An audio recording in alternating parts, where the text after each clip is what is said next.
नमस्कार दोस्तों, welcome back to your own channel wealth saga. SEBI का सर्कुलर आया था, उसके बारे में ऑलरेडी काफ़ी कुछ डिस्कस हो चुका है। मैंने भी आपको कई सारी चीज़ें बताई हैं, कई सारे यूट्यूब पे आपने वीडियोस भी देखे होंगे, काफ़ी लिटरेचर पढ़ा होगा।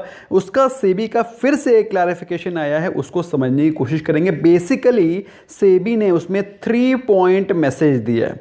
3 पॉइंट मैसेज दिया है कि उनके सर्कुलर को मिसकंस्ट्रू ना किया जाए, उनसे कोई और अलग तरह के मतलब ना निकाले जाए। उन 3 पॉइंट्स को क्लियर करने के लिए उन्होंने फिर से एक सर्कुलर निकाला है, उसके बारे में जानकारी लेंगे। चैनल को सब्सक्राइब नहीं किया है तो सब्सक्राइब करें, बेल आइकन को प्रेस करें ताकि आपको इस प्रकार के इंफॉर्मेशनल वीडियो टाइमली मिलते रहें। Without wasting any further time, let's begin.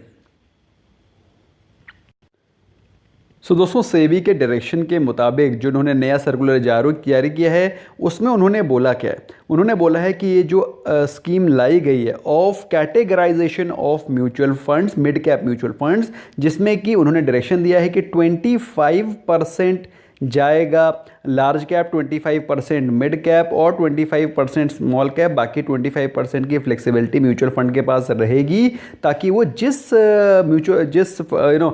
Stocks में, जिस काइंड ऑफ स्टॉक्स में लगाना चाहते हैं उसमें लगा सकते हैं। तो उसके पीछे ऑब्जेक्टिव क्या है सेबी का? आप पहले एक होलिस्टिक ऑब्जेक्टिव समझिए, उनका क्या उनका माइंडसेट है, किस वजह से ये स्कीम को लाया गया है। इसके 2 ऑब्जेक्टिव, उन्होंने इन 2 ऑब्जेक्टिव्स को मद्देनजर रखते हुए इस डिसीजन को लाया है। तो डिसीजन क्या है? तो इसको क्लैरिफाई करने के लिए उन्होंने ये सर्कुलर निकाला है। इसमें उन्होंने बोला है कि ये जो डायरेक्शन दिया गया है, ये डायरेक्शन इसलिए दिया गया है ताकि जो स्कीम्स हों ट्रू टू लेबल स्कीम हो। मतलब अगर कोई mutual fund multi cap mutual fund है, तो उसका जब नाम मल्टी कैप है तो उसमें एक्चुअली में प्रोडक्ट भी मल्टी कैप ही होना चाहिए। एज ऑन डेट क्या होता है उन्होंने बताया, for example large cap schemes could have benchmark of Sensex और Nifty 50 and at least 80% of portfolio should be invested in large cap stock. तो उन्होंने बताया इस प्रकार का एक बेंचमार्क सेट होना चाहिए।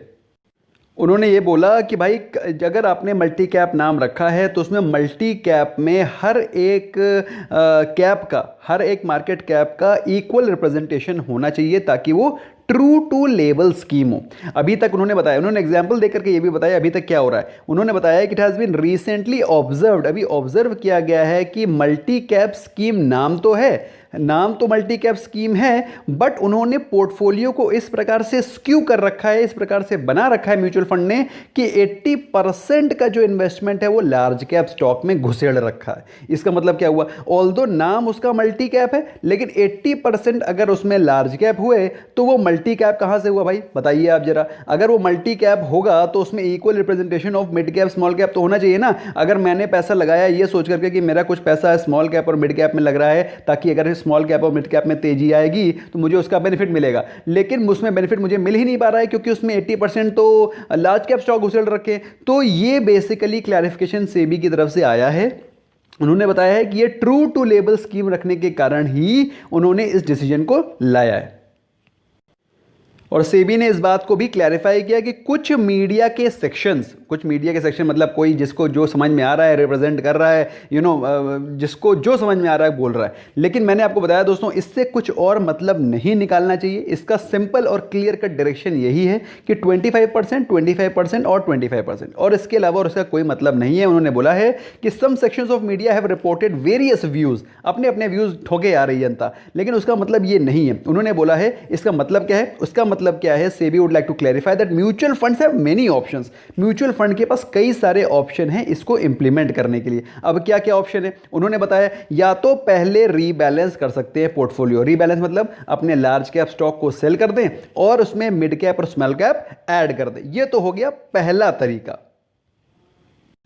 दूसरा तरीका उन्होंने बताया है कि दूसरे तरीके में सिंपल सी तरीका है। अगर आपके पास उस फंड में उस मल्टी कैप फंड में लार्ज कैप स्टॉक ज़्यादा हैं तो लार्ज कैप की स्कीम में ही उस मल्टी कैप स्कीम को मर्ज कर दिया जाए। They could inter alia facilitate switch to other schemes by unit holder. या तो स्विच करा दे भाई, स्कीम को स्विच करा सकते हैं, merge their multi cap scheme with their large cap scheme, और convert their multi cap scheme to another scheme category category, for instance large cum mid cap scheme. तो उन्होंने सिंपल से बताया 3 तरीके हैं, या तो अपने पोर्टफोलियो को रीबैलेंस कर दो, लार्ज कैप बेच दो, mid cap small cap add कर लो। ये तो हो गया पहला तरीका, दिस इज फर्स्ट तरीका। सेकेंड तरीका क्या है, अपने म्यूचुअल फंड के इन्वेस्टर्स को पहले बता दीजिए कि वो स्विच कर जाएं दूसरी स्कीम्स में। बात समझ में आ गई। तीसरा उन्होंने बताया कि तीसरा तरीका करने का क्या है कि सिंपल सी चीज़ है कि अपनी जो स्कीम्स हैं उनको आप मर्ज कर दीजिए। अगर उसमें आपको लग रहा है कि लार्ज कैप का कंपोनेंट ज़्यादा है तो उसको मर्ज कर दीजिए और एक नई आइडेंटिटी क्रिएट कर दीजिए जिसका आप नया नाम रख सकते हैं लार्ज का मिड कैप स्कीम।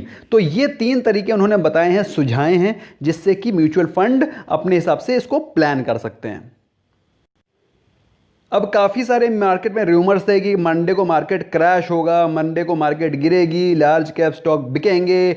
10+2-3 जो ये इस प्रकार के लोग यूट्यूब चैनल खोल के बैठे हुए हैं, 10+2-3 वाले लोग, जो 10+2-3 वाले लोग हैं उनका ये विचार था कि कल मार्केट क्रैश होगी। तो कल मार्केट क्रैश हो भी सकती है, लेकिन सेबी ने ये बोला है कि उनका ये बिल्कुल भी औचित्य नहीं है, उनका बिल्कुल भी ये मंशा नहीं है, ना ही उनकी ये इरादा है, बल्कि वो इससे पूरी तरह से कॉशियस हैं। दे आर कॉन्शियस कि मार्केट की स्टेबिलिटी उनके लिए प्रायोरिटी है। इसीलिए उन्होंने पहली चीज़ तो ये है कि उन्होंने बताया कि किस तरीके से इसको करा जा सकता है ताकि मार्केट में स्टेबिलिटी मेंटेन रहे, नंबर 1। नंबर 2, उन्होंने ये भी बताया कि सेबी ने इसको इंप्लीमेंट करने के लिए काफ़ी ज़्यादा समय दिया है, ऑलमोस्ट क्लोज टू 6 मंथ्स। तो इसमें अगर ओवर रिएक्शन मंडे को मार्केट दिखाती है, so this is what is not expected out of market movers.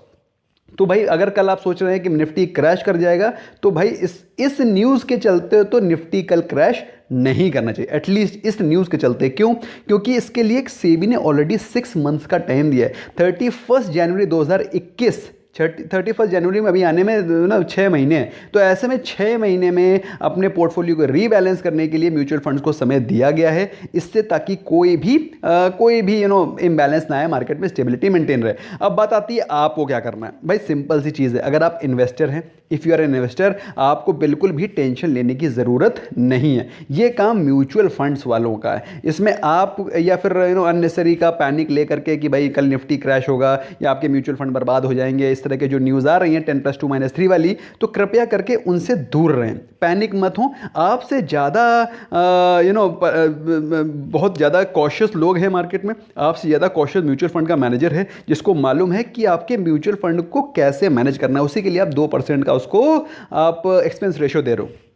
He will manage it and there is ample amount of time, 6 month से ज़्यादा है उसके पोर्टफोलियो को चर्न करने के लिए। Last but not the least, SEBI ने यह भी बोला है कि ऐसा नहीं है कि इस पूरे इस आदेश को इंप्लीमेंट करना ही करना है। उन्होंने ऐसा नहीं बोला है। उन्होंने बोला है कि to achieve this desired objective, इन 2 ऑब्जेक्टिव्स को अचीव करने के लिए ट्रू टू लेवल and appropriate benchmarking, SEBI will examine proposals of the industry if any. मतलब अगर industry, mutual fund industry, broking industry, इनकी तरफ से कोई सुझाव हैं, कोई कंस्ट्रक्टिव सुझाव हैं, कोई मतलब ऐसे सुझाव हैं जिससे कि सिस्टम को और स्टेबल और इंप्रूव किया जा सकता है, उसको डेफिनेटली रिसीव किया जाएगा, ऐसा सेबी ने बोला है। और ऐसा सेबी ने बोला है आज की तारीख में, दैट इज 13 सितंबर में।